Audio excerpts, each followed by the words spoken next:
Early voting's underway in Duval County, and that means people in Jacksonville have the chance to vote on Mayor Curry's pension tax plan. It comes as new opposition to the half-cent sales tax referendum rises.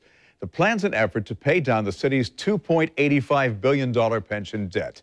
Two former city council presidents say the tax is a huge mistake and won't generate revenue for at least 15 years. The mayor spoke last night at a town hall and had a message for his critics.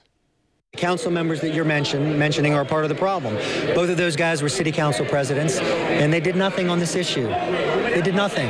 Anybody can sit and criticize me and say what they want. The facts speak for themselves. My two budgets have represented a commitment to all neighborhoods. Voters will ultimately make the final decision when you go to the polls August 30th. Joining us now, tax reform advocate Tom Janix, who wrote an op-ed in the Times-Union detailing his opposition to the mayor's pension plan. Welcome to the morning show. Good to have you. Thank you very much. Thanks for having me. Question that's twofold.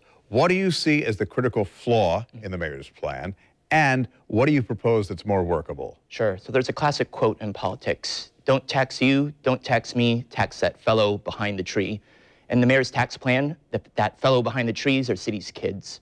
We're enacting a new tax from 2031 to 2060 that will predominantly be paid by our city's children.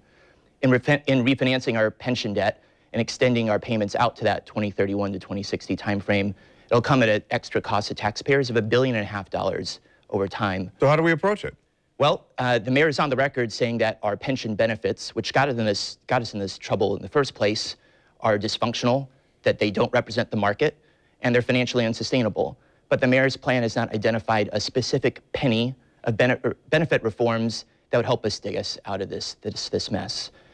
Ultimately, this solution is either a pay now or pay more later situation. The mayor's plan pays more later, a lot more later, to the tune of $1.5 billion over time versus our current payment schedules if we stuck to the original plan. So you see this as all tax and no reform? All tax and no reform. And so if you flip the mayor's plan on its head, actually implement some reform with paying down our debts more aggressively, we could save billions of dollars versus the mayor's plan.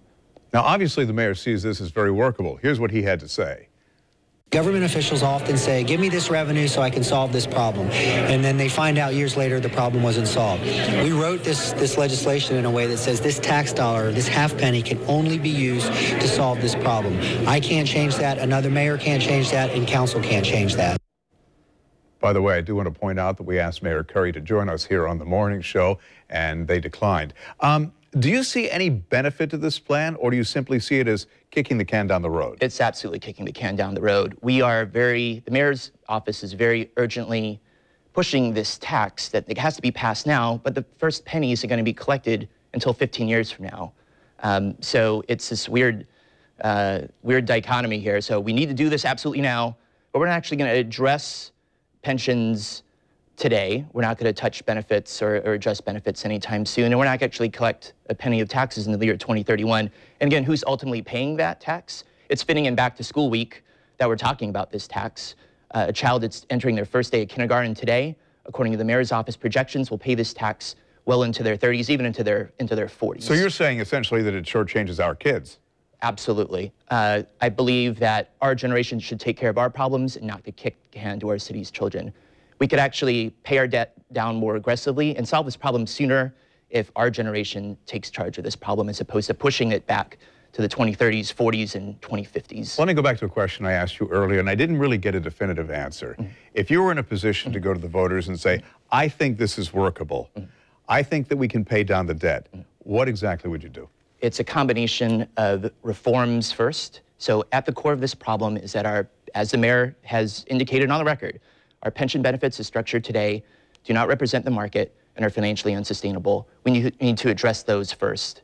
And then either we could pay down the remainder now, or we could pay down the remainder later. If we pay down our debts now and avoid future interest costs, it could cost taxpayers less if we attack it more aggressively in the short run, as opposed to kicking the can down the road and acquire and accumulate billions of dollars of additional interest costs. Almost sounds like you're saying no pain now, no gain.